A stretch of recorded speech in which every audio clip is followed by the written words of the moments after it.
On today's episode of Chris and Jen in the Morning, we are here to talk about gratitude and how grateful we are for our friends. And then we move into a discussion around guilty pleasures. Guilty pleasures. Guilty pleasures. Guilty pleasures. I love the way he says that. So tune in and find out how guilty pleasures are really a part of self-care. So buckle up, Buttercup. It's going to be a fun ride. Welcome to Chris and Jen in the Morning, where it's always morning somewhere. I'm Chris. And I'm Jen. Welcome to today's show, where we're discussing guilty pleasures. Guilty pleasures. I've been waiting all day to say that. I love this. You sent me a list of potential topics for the day, and all four of them were super good. So thrilled about any and all of the ones to come. But I love talking about guilty pleasures because I have so many thoughts about this. Tell me, why did you pick this topic? I thought it was interesting how it was kind of phrased around, like, what are your guilty pleasures? And then as I started looking more into it, it was this idea of, like, why do we call them guilty pleasures? And, like, what kind of impact and effect does that have on us as humans? And I don't know, I just found it all super interesting as I went down the rabbit hole. So I was like, oh, this could be a fun topic discussion. And I'm sure, like, everyone has used that phrase before or, like, has been in a similar situation. So I was like, relatable. Let's talk about it. Yeah, I love it. I love it. I think it's so important to indulge in what we would consider guilty pleasures as a part of self-care and being kind to oneself. But I also think it's really important to dive in and understand why we think they're guilty pleasures and what that means and what we're telling ourselves, how we prioritize ourselves, and, you know, kind of like that advice of pay yourself first. Financial folks will give you, pay yourself first in the currency of kindness and energy and all of that. So I love this topic. Super excited. Love it. So let's start with our gratitude moment, and then we'll jump into guilty pleasures. Guilty pleasures. I don't do it as well as you. Okay, I'll kick off our gratitude moment. I this week had the opportunity, like, you and I have, like, this standing meeting every week, right? Where we get to come together and record, and I get to hang out with you in this type of forum. As I was thinking about my gratitude moments, I'm just like, I'm so thankful that I have friends who, like, reach out. I am not the friend who is, like, texting you every day and checking in on every detail of your life. Like, I am not that friend, but I am the friend. Like, if there's anything that's ever happening and you need someone to talk to, or you need advice or anything like that, I will always make myself available. And that's what I appreciate about my friendships as well. And so this week had the opportunity to hang out with some of my incredible friends and just kind of, have my cup refilled and really have that opportunity to connect with them and catch up and laugh and have some yummy drinks. And it was a lot of fun. So it just made me grateful for the people I have in my life and the opportunities to continue to connect and for us to grow together. I love that. And I'm not copying you. Just to be clear. We're just on a similar wavelength today, because as I was thinking about my gratitude moment, what I was thinking about is multiple times this week, and not just this week, but multiple times this week, I have thought I am incredibly grateful to have so many people in my life that truly care about me, that are here to support me and to have fun with me and to lean on me. And also in those times when life gets tough, to support me. And the number of people that I have that reach out and just, like, check in on me and see how I'm doing. And even if I don't have the emotional bandwidth to really kind of engage fully, to know that, like, I am cared about, it means a lot. It's like a huge boon of support and a boost. And so I just was thinking this week, I am incredibly grateful, even when I am overwhelmed in wanting to kind of turtle up and like thinking about how I need to invest in these relationships. But I also just want to kind of turtle up and be inside my shell. I'm so grateful that I have people that I can count on to care about me. So you all know who you are, and just know that I am incredibly grateful for you, and I would not be able to keep moving forward without you. So thank you. Well, and a lot of times, like people give what they get out of relationships, right? Friendships. And so, I mean, I know that you're thanking all of those people, but I see you as the same way. Like when I am at a place where I'm not wanting to talk to people, if I see a text message from you, I'm like, oh, I'll talk to Jen, like safe space. But I also know, like, even when I truly do want to talk to them, I just also don't want to engage with anyone at all because Yeah. I'm overwhelmed or I just need some solitude. Like, I'm in my emotional fortress of the cabin in the woods, knowing that I can trust that they still care about me. It's a really nice thing. And I would say almost feels like a guilty pleasure, because sometimes I feel like I don't deserve that, but I am incredibly grateful for it. So let's talk about guilty pleasures because Let's do it. I often find that I think of something as a guilty pleasure when I think I don't deserve it, even though maybe that's, not healthy or accurate thinking. And so I've been thinking a lot about what is a guilty pleasure. I know you've got a definition to offer. How would you define guilty pleasure?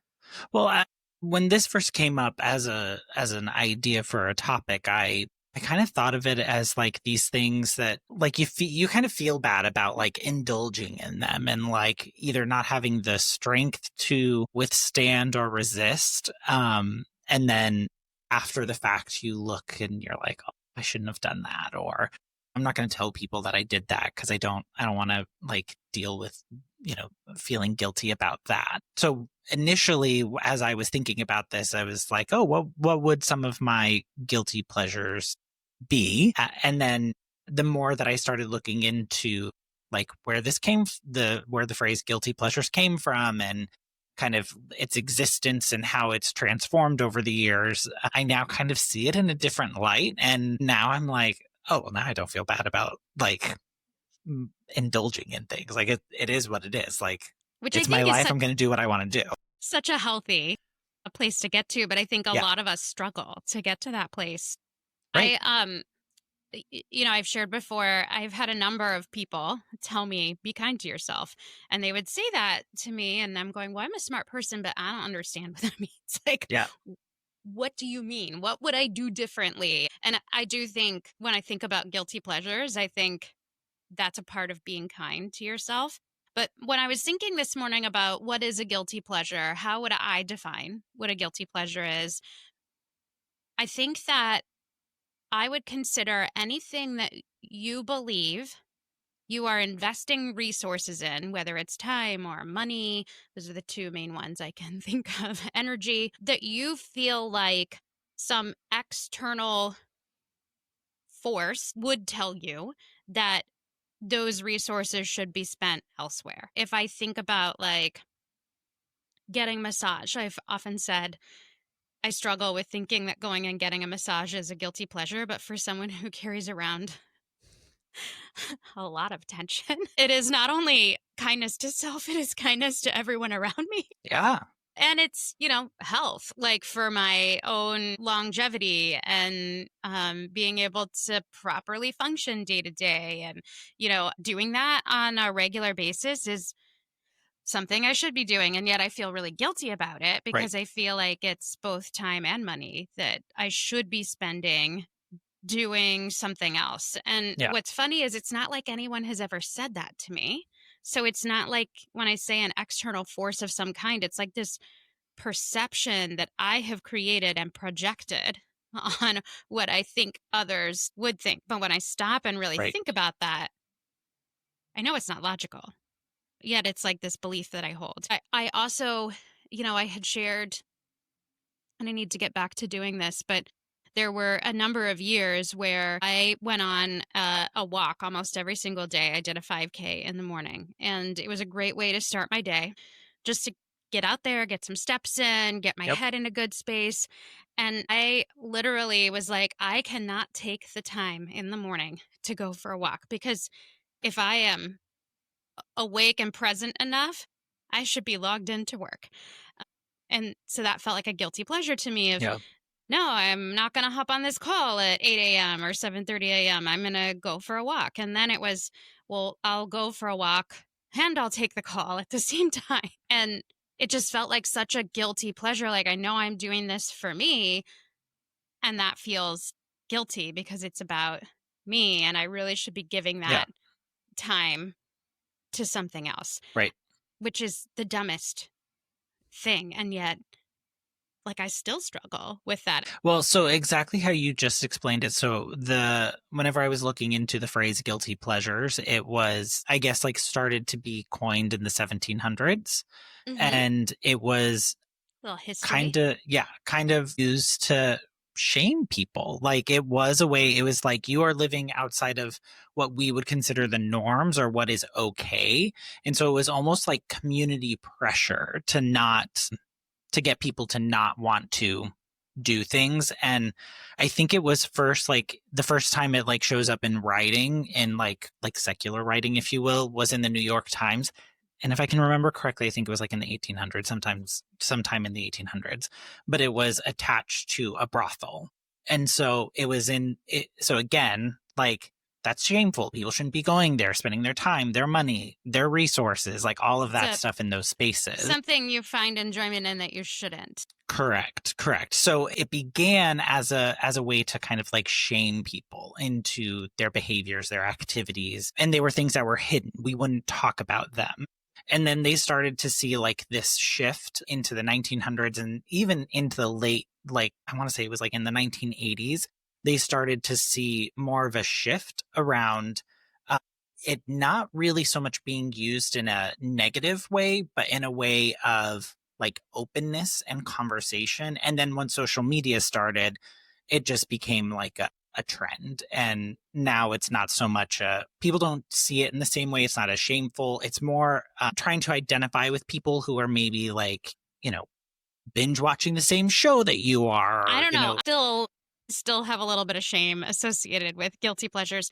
And it's interesting because the word that comes to mind is indulge. And when I think about the word indulge, like that doesn't feel like a decadent positive feeling. It feels um like a shameful word. Like the word feels like it has shameful connotation to me. It's just really interesting, thing to think about. So as I was looking into this idea around guilty pleasures, I also wanted to look a little bit more into the psychology of it. And interestingly enough, one of the articles that was served up was this, I don't know if you'd call it an article or a perspective, I don't know, on that the Calm app had put out into the world, and it's actually on their website. And there's an excerpt from it that I really liked because it says a guilty pleasure is something that you indulge in, even though part of you believes you might be judged for it, that it's bad for you, that it's pointless, it's without purpose. That the pleasures can be anything from enjoying a particular TV show or movie to indulging in certain foods or spending time on a hobby that seems unproductive. So again, kind of taking to your point, like that idea of like indulgence and, should I be doing that? Is that the best use of my time? And then we start, it's like where it used to be social pressures, it's now like our internal pressure to like Yeah. not want to let people down and not let people know that we've binge watched a show all weekend. Yeah. I mean, even last week when you were talking about like your gratitude moment of this game that you've Yeah. enjoyed and like almost like feeling guilty about Yeah. like that you're investing time into this game and yet telling yourself, but wait, I shouldn't feel guilty about that. Right. And I have this tendency to believe that if I am not productive every moment of the day, and by the way, I am not productive every moment of the day. But because who can be? But Right. if I'm not productive every moment of the day, then that means I'm lazy. Right. And I don't know if anyone else struggles with that, but like, it's not logical when you say it out loud. That doesn't make any sense. And yet, I really have this, like, I feel like playing my video game is a guilty pleasure.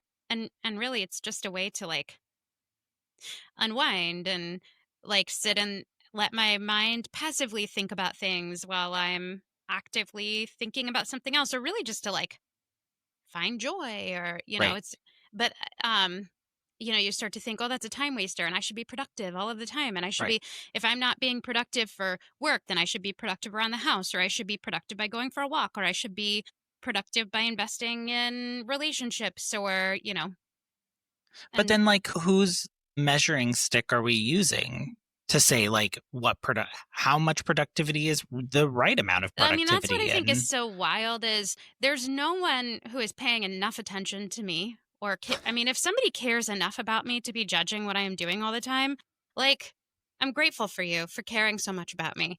But like, no, nobody does.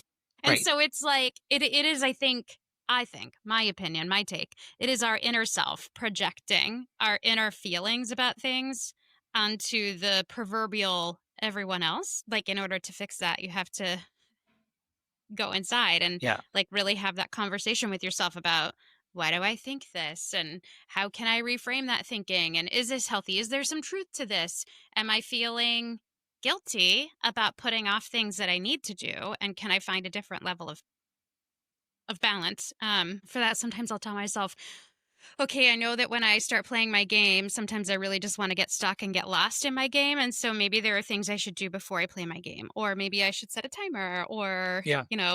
allow myself a certain amount of time.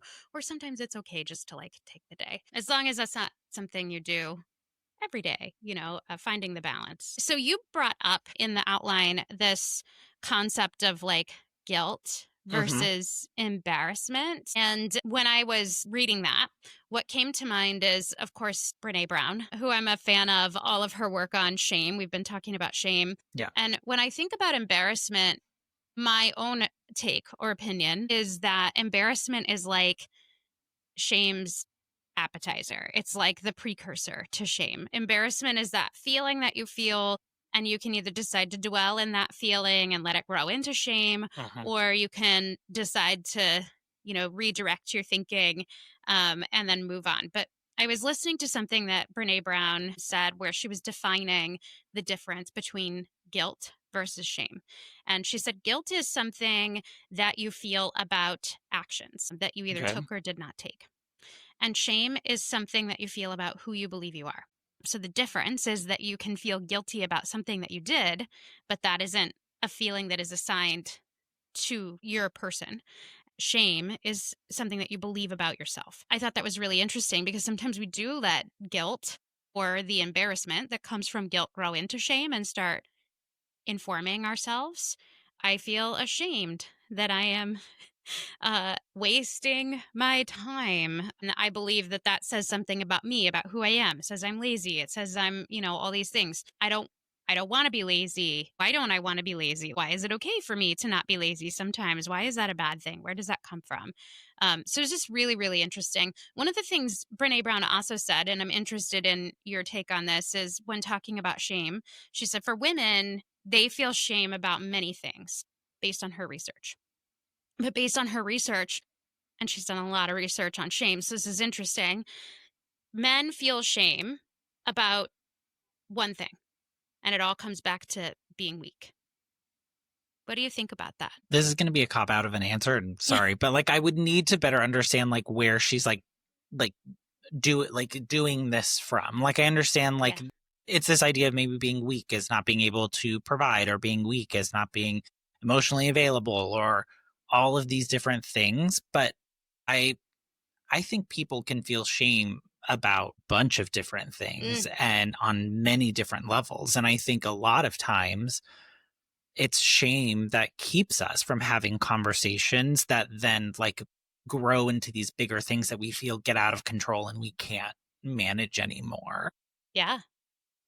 And so I don't know if I like, just on how you asked me that question, I would say I don't necessarily I mean, subscribe, but as a male, I'm just really interested in your perspective. yeah. But I thought that was interesting. I thought, I'll just sit with that and think about it some more. And like I need to go find her research on that and see. And that may be old thinking as she continues to study shame. I don't know. So I'll have to But do I think it also some work on that. is a good, I mean, it's probably when you look at the things that the pressures, right, over the years. And like Yeah. we've talked about this before, the stereotypes and the ways that we were brought up, like that stuff doesn't just weed itself out in one generation. Like the changing of like Yeah. women going and having a career, like yes, but there is still this subconscious thing that we also believe they need to be homemakers, they need to be great moms, they have to be great wives, they have to succeed in their careers. Like the laundry list of They have to things is be still there. soft and hard, but not too hard, but not too soft. And yeah. Right. So I do understand like from that perspective, like how women like can evaluate all of those different things and feel, well, geez, I'm just not like doing great in any of those. And Whereas the traditional societal male role is to be the rock. right. That's So interesting. That's I can interesting. see that. I can see that perspective, but I would also say like being a gay man, like there were many different things that like I look back on my life and Yeah. felt a lot of shame with. So, and I don't think it came, I don't, From a place of feeling weak. right. That's So, interesting. But I do like her definition, like her articulation of guilt versus shame. I feel guilty yes. about something I did, and I feel shameful about who I am. Well, And and sorry, yeah, go ahead. no, go ahead. Well, what I was going to say is like this, whenever I was reading through some of these articles and ideas around guilty pleasures, where it went from like guilt being that like judgment passed on you into this space, like it has evolved into this space of embarrassment. Like, oh, I don't want my coworkers to know that like I watch The Bachelor. Like, what will they think of me? Mm, Or, you know, like whatever the things are, cultural things. And that can like differ based on like where you work or where you go to school or where you live, like what people are watching. They used a lot of examples around like the music you listen to, the books that you read. It gets more around that feeling of I who you don't want believe to. you're supposed to be. And Right. what's so interesting is I think when I think about that, I definitely see how those dynamics play out in kind of the workplace, interpersonal relationship dynamics. Hmm.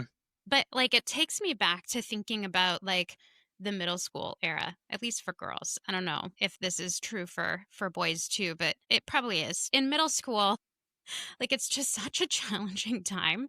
And you start to care even more, I feel like, about what other people think of you. And you watch like who are those popular kids and what Yeah. makes a popular kid. And it's not always like one set of things that you could externally kind of look at and identify, but more like the inner confidence. Like the person that has this inner confidence that exudes the I don't really care what everybody else thinks. Like people are attracted to that and they want to follow that. And I feel like I've seen the same thing play out so that, if somebody watches The Bachelor as the example that you give, I mean, you really have no judgment about whether people do or don't. What is that show even still on? I don't know. So Jen doesn't watch The Bachelor. It was never my thing, just because I was like, well, that's kind of dumb, but like, I don't really care if other people do. But I remember this in the place that we used to work together. This was like the thing, Yeah, hot topic. and there were people that watched it that were like, I'm sorry, I can't because I gotta watch The Bachelor tonight, Right. But and I think like even like they what didn't you care. just right. But I think even how you just said that, like I never watched it, was never my thing. I think I found it dumb. Like I think it's that like that idea of oh well I know like say one day a future coworker of yours like Mm, sees this and hears you say like that's dumb. Like you're not passing judgment on them. Like watch what no. you want to watch, whatever. But it's that idea of like oh to them I'm going to be wasting my time because they see it as dumb. And Mm, I know that that's not like what the purpose of what you're saying, but yeah. that's how like that shift has occurred is like This fear now of what guilty other people think pleasure. of me. It's Exactly. this fear of what other people think of you. And a lot of times I think we project that on Hmm. other people. And really, at the end of the day, like, who cares what other Right. people think about you? And they'll take the cues from you. So if you constantly are unsure, and this is something I have struggled with, finding my own inner confidence, I am not a master of that by any stretch of the imagination, but something I do my mantras and like really invest in because, Yeah. uh, like, at the end of the day, I do think when you have this sense of inner security and inner confidence, other people read that and are attracted to it, and so they don't have as much like judgment, Yeah. unless they're just really jealous about it. But like also when you have this sense of inner confidence, it doesn't really matter how everybody else responds to it. Right. Like, I'm okay with the fact that you think something is dumb and I don't. Like, it doesn't bother me because I'm deciding for me what's right for me. Um, so that's, or even if I decide it wasn't right for me and I did it anyway, like, who cares? I'm like, I don't care what you think. Which is not at all how I have come up or the person that, I would have described myself Right. as, but it is something that I aspire to lean more into. I think as I get older, I hit a certain milestone in Yeah. life and I just stopped caring as much. Not that I don't care, because I do too much still, but it is easier for me to understand how you could maybe not care about certain things. Yeah. And I actually wanted to bring that very thing up because I do remember, like, as I was growing up, like, my parents, like, giving me that advice. Like, don't be worried about what people think of you right now. Cause like, when you look back, you're not going to be like, "Oh, darn, I didn't have them. They weren't my friend." You're going to think, darn, I really missed that opportunity to go do something because I was afraid I was going to be made fun of for doing it or whatever. Fast forward a few years and I'm an adult and, have different friends who are in different places in life. Frank is, 15 years older than I am. And I see him walk around with this, like, I don't care. Like I want to enjoy life. I only have so much time here and I'm going to enjoy it. And like, I envy that, not envy it, but I think as I'm around people more with that attitude, and also as I am getting older, I have found myself in that situation of like, I don't want to miss opportunities just because I feel awkward or weird. Like, whatever, it is what it is. No one ever probably feels 100% comfortable in their skin at all times. Like it is Yeah. what it is. But I think as you get older and you have more of those data points or lived experiences, your understanding and your idea of all of this kind of shifts and you begin to seek your happiness. I think it's a wisdom. It's a form of wisdom to understand that you are the only one that should be evaluating what you think and where your own values lie. And I think some people encounter that wisdom young, and I really envy that because that's something that I always wanted to be able to have. But I do think for me, it's two things. One, it's really exhausting trying to care about what everybody else thinks of you all the time. Yeah. And like, there's not a lot of payoff in it because like it changes from moment to It's a moving moment. target. And so if you are constantly just trying to be enough in everybody else's eyes and yet you don't even know what enough looks like, and frankly they're probably so wrapped up in themselves that they're not even paying attention to you, it just makes you weak and vulnerable. And those are feelings I don't like. And I want to try to avoid them. And so I think it's exhausting. So I think there just becomes a point at which you've done it for long enough that you just are too tired to keep Yeah. doing it anymore. And just like in the words of like the We Don't Care Club, I just don't have enough energy to care anymore. Yeah. Because I'm in the middle of a hot flash. Okay. And then I think the other part is kind of what you were getting at in that there you hit a certain age or point or milestone in life, wherever that is for you, where you really can no longer ignore or live ignorantly about the fact that you've always been aware theoretically that your life has an end. The amount of time you have left continues to diminish, and even though Right. hopefully we none of us ever know when that is, and hopefully I've got a lot of it left, I'm aware that I need to do the things that I want to be doing because it is finite. Like, it does Right. have an end. Whereas, when you're 15, 20, 25, it feels like, you still have forever in front of you. So, I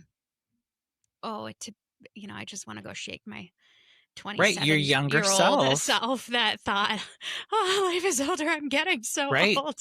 Like, shut up. Well, and so that's also something that I find interesting. People who like make their age seem like it's such a like big thing, or I work with people who are younger than I am, and I just turned 25, and I'm like, all right, you're not that old. Like you're not like you got lots of time, you may have lots of time left depending on your like how you operate. But anyways, Yeah. for me, one of the aha moments that I had. It depends on how much time you spend watching The Bachelor. Right, exactly. We don't have exact correlation yet, but I'm sure studies are being done. Not at all. But I found like one of the things that I saw is someone actually did the math of like what the like general life expectancy is in years. And whenever you think about like how many years that is versus how old you are, you're like, oh wow, I still have a lot of years left. But then Yeah. they did it by months, by weeks, by hours, by minutes. And whenever I saw the weeks, I was like, well, that can't be right. So then and I am not a math person. So like for me to feel like motivated to go do math, like You're like, I'm running out of time. that is exactly how I felt. I was like, oh my gosh, I don't have a lot of weeks left, people.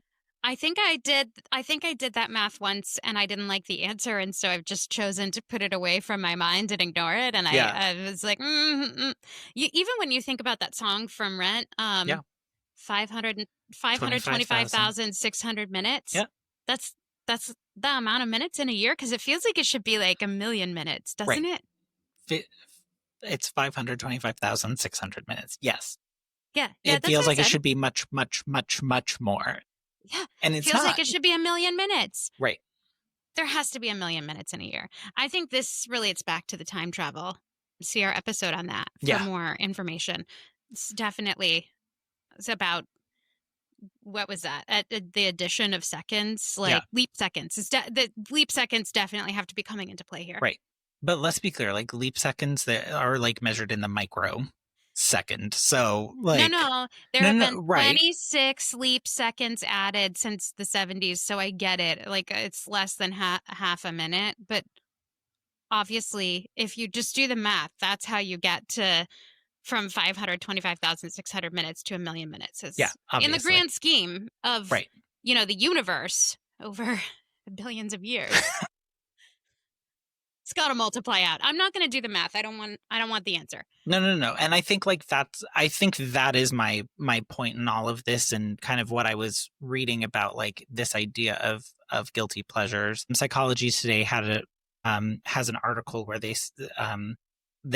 talk about how a lot of psychologists believe that guilt is adaptive in the way that it motivates people to follow those social norms. And so essentially we feel bad when we break the rules, which then prevents us from breaking the rules as often. But also there's this idea that like the guilt in doing something makes you feel better doing it because, I shouldn't be doing it.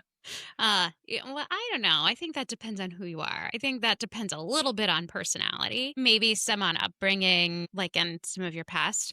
I would say, like, when I think about religion just across the world, and I definitely ascribe to the difference between spirituality and religion. I think there is a huge difference. And so when I talk about religion, what I am referring to is like the construct of it. I think that no matter the religion that you look at, a lot of religions have been, have like guilt and shame embedded in them as a way to control people. Because, to the point that you were making, like, absolutely, that society uses, I think society uses religion, cultures use religion to control people. Yeah. It is why we're supposed to have the separation of church and state, although one could argue whether we do or not. But it is also why when you look back through history and you look at other civilizations and cultures, why I think that you have them kind of married together, because what stronger way can you use guilt and shame to control somebody's behavior than by saying, either whether they follow your rules or not determines what's going to happen to them after they die, this mysterious thing, and then like whether or not they'll be considered a good person. Because in general, and I know there are always exceptions, and there are always, we like the neuroscience behind, why is something that is both fascinating and terrifying to me. So we won't dig into that today, but I think the majority of people just go through life wanting to be good. And that's how, like, in a classroom, you are able to establish behavior and control. Like most Yeah. people want to follow the rules. They want, just to an extent, they want to understand why the rules make sense. Although I don't know that that's most people. I think that's a portion of people, but I think most people want to follow the rules and they want the gold star. They want to be good. And I think religion uses guilt and shame to play upon that, which, of course, I struggle with. But I think, you know, it is interesting that that is how cultures and dynasties and over history have been able to, if you think about like how do a select few people take over a great many people, like that I think is how. Yeah.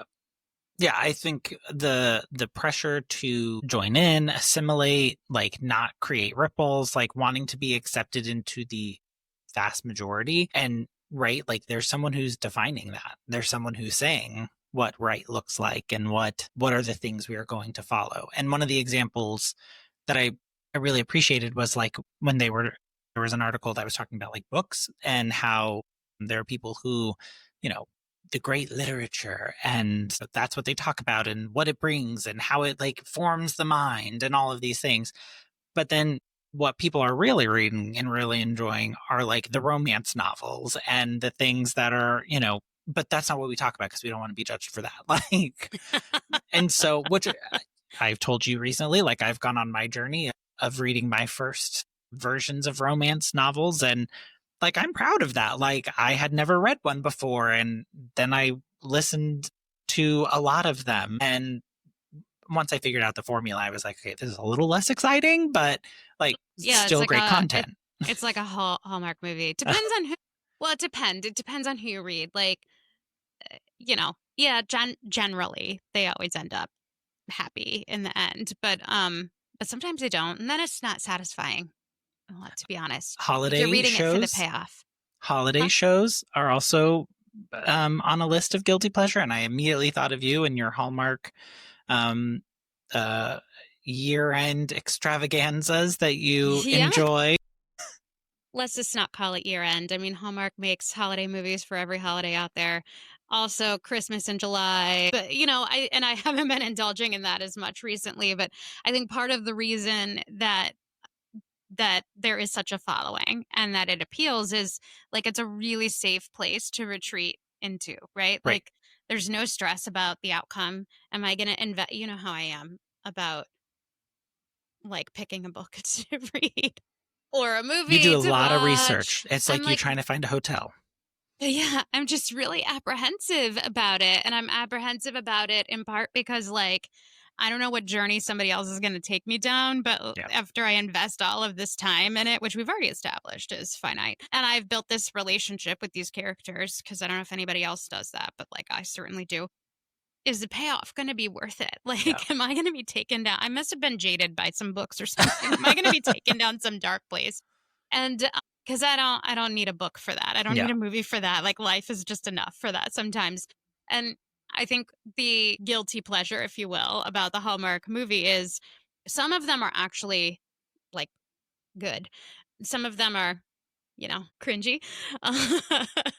Well, maybe um, this year what we'll do is we'll watch them and do a yeah, scorecard and we can compare notes. well, I think bingo is, Hallmark movie bingo is the fun way to go. Okay. But some of them are cringy, but what's great is like at the end everybody's going to end up happy and it's this safe little world and Yeah. then you kind of watch too many of them and you start to go, I'm like dissatisfied with life because life is never going to look like that. My life is in a Hallmark movie. Why can't I just move to some small town where everybody knows everybody but they also like everybody and like they have the skills magically to organize some parade and they quit their job and they own a shop and they never have to spend any time working in it and you know That is the dream, isn't it? yeah. Someone's, um I'm sure. There have been some really good ones, though. I have a few favorite actors, a few favorite writers, and a deep appreciation for the entertainment that it provides because I do indulge, and it's a nice escape, a getaway.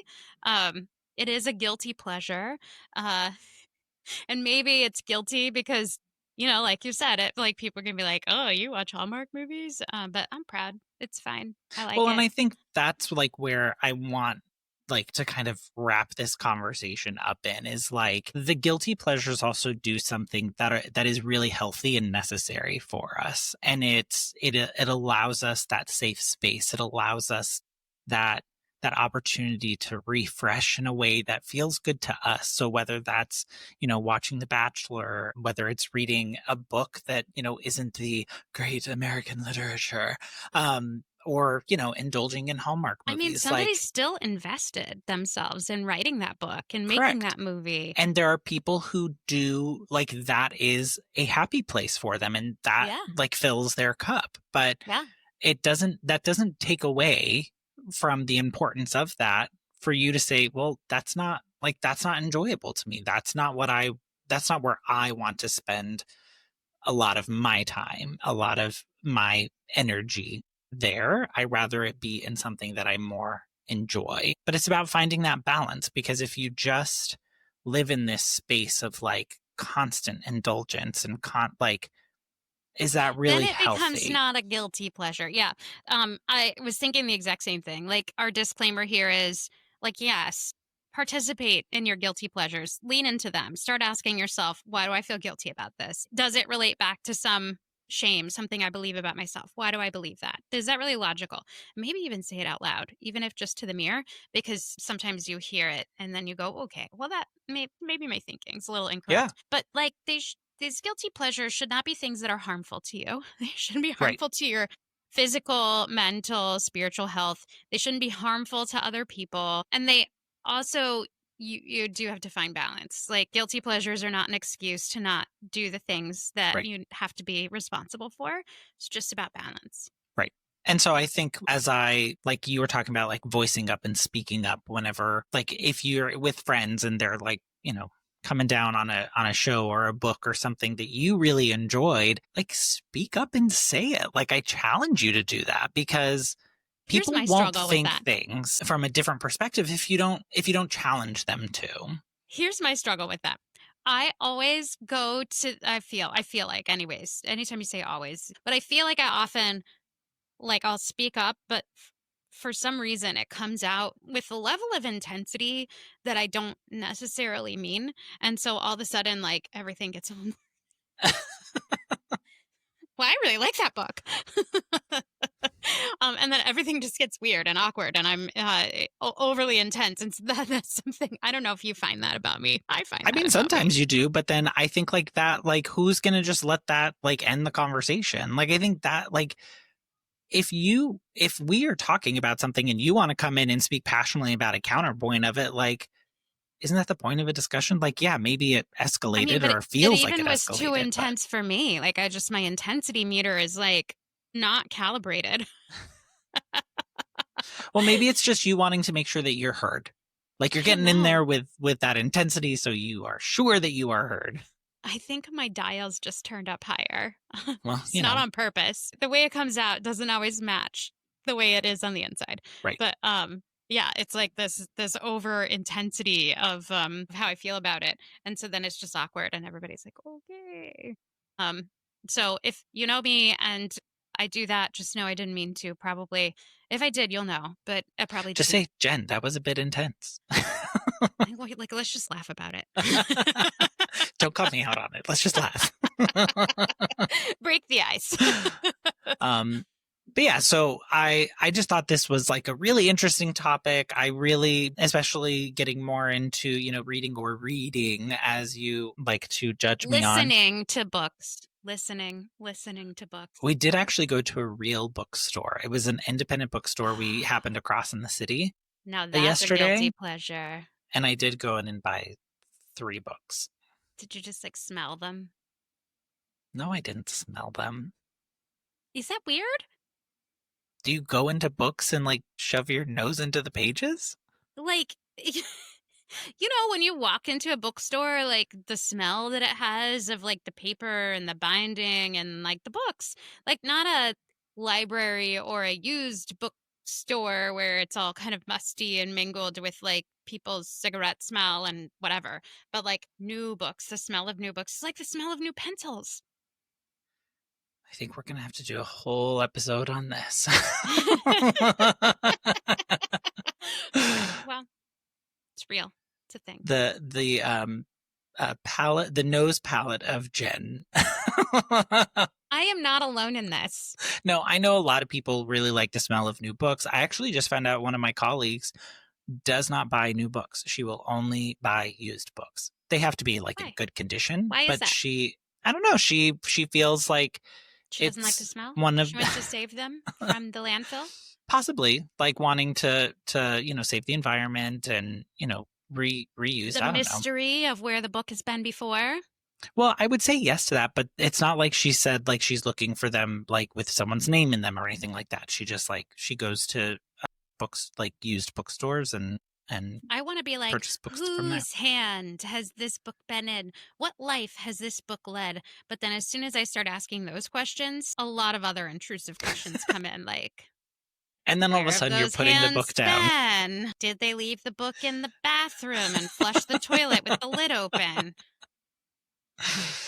Because that's disgusting. All right, this conversation around guilty pleasures has moved in a totally different direction. But it's on brand for us. Totally on brand. On brand. Well, we would love to know what your guilty pleasures are. So share with us. You can comment wherever you're listening to this podcast at. Comment, drop a comment. We love those. We will respond back to you. So share with us what your guilty pleasures are. I would love to be overwhelmed with comments so that we just can't even respond to them all. One day, Chris. One day. 525,600 minutes. You can reach us via email at chrisjeninthemorning@gmail.com, chrisjeninthemorning@gmail.com, or voicemail or text, because who actually talks to a voicemail anymore, except for those robot programs that robocall you. So text us at 940-278-8129. And don't forget to follow us on social media. So we're everywhere that you can. Chris is on Reddit now. We're in all the places.